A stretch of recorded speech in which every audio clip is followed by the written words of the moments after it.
এই চাঁদের মধ্যে প্রথমে নেমেছিল নীল আর্মস্ট্রং। মহাকাশে যাওয়ার আগে তার আগে কুকুর পাঠিয়েছিল একটা, নাম হচ্ছে কি লাইকা। লাইকা নামে একটা কুকুর পাঠিয়েছে, যে মরলে আগে কুত্তায় মরুক, আমরা বেঁচে থাকি, ঠিক কিনা?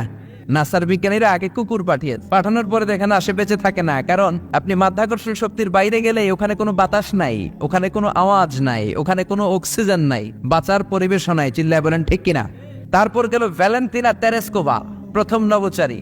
এদের সাহসের এই ধারাবাহিকতায় 1969-এ অ্যাপোলো 11 নামে একটা স্পেস শাটল দিয়ে নাসার সেই স্টেশন থেকে নীল আর্মস্ট্রং, এডউইন অলড্রিন আর মাইকেল কলিন্স তিন বন্ধু মিলে একটা স্পেস শাটল দিয়ে চলে গেল চাঁদে।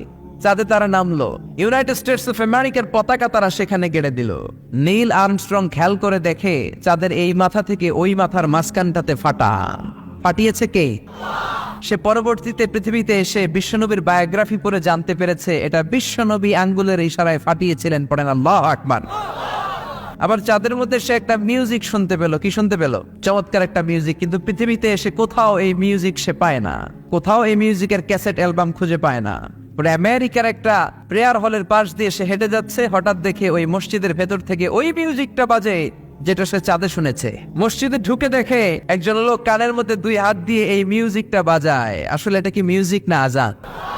সে ভিতরে ঢুকে মুয়াজ্জিনরে বলে, তুমি এত বড় সিঙ্গার, এত বড় মিউজিশিয়ান, তোমার গান, তোমার মিউজিক চাঁদেও বাজে, কি এটা? সে বলল, এটা গান নয়, এটা মিউজিক নয়, এটা হচ্ছে আজান। চিল্লায় বলেন ঠিক কিনা? সে আজানের ধ্বনি আজও আছে না নাই? মহাত্মা গান্ধীর নাম শুনছেন?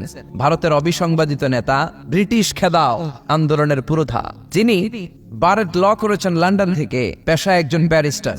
তিনি ভাবলেন সবসময় মুসলমানদের একজন নবীর কথা শুনি, আমার হিন্দুস্থানে সবাই বলে মোহাম্মদ মোহাম্মদ, কেই মোহাম্মদ, দেখি তো তার একটা জীবনী গ্রন্থ পড়ি। তো 2 খণ্ডের একটা জীবনী গ্রন্থের প্রথম খণ্ড উনি পেলেন। উনি ভাবলেন বইয়ের ভূমিকাটা পড়ে রেখে দেব, পুরোটা পড়ার দরকার নাই। কিন্তু ভূমিকা পড়ার পরে পুরো জীবনী পড়ার আগ্রহ, কৌতূহল, কিউরিয়াসিটি তার অন্তরে ঢুকিয়ে দিল কে? পড়তে শুরু করলো বিশ্বনবীর শৈশবকাল, কৈশোরকাল, যৌবনকাল, তার বিবাহ, তার সমাজনীতি, তার রাষ্ট্রনীতি, তার আন্তর্জাতিক নীতি, তার মাক্কি জীবন, তার মাদানী জীবন। পড়তে পড়তে প্রথম খণ্ড শেষ। এখন দ্বিতীয় খণ্ড পড়ার দরকার আছে না নাই?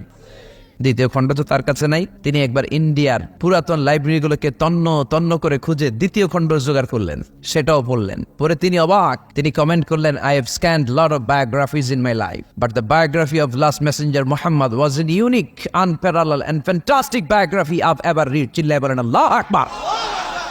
আমি ভারতের নেতা মহাত্মা গান্ধী অনেকের জীবনী পড়লাম, কিন্তু মুসলমানদের নবী মুহাম্মদের জীবনীর মতো কোনো জীবনী পাই নাই। এই জীবনীটা, এটা একটা ইউনিক, আনপ্যারালাল, ফ্যান্টাস্টিক জীবনী, যে জীবনীর সাথে কারো জীবনীর কোনো মিল নাই। পড়েন সুবহানাল্লাহ। এটা কোনো মুসলমানের কথা না হিন্দুর কথা? এটা হিন্দুর কথা।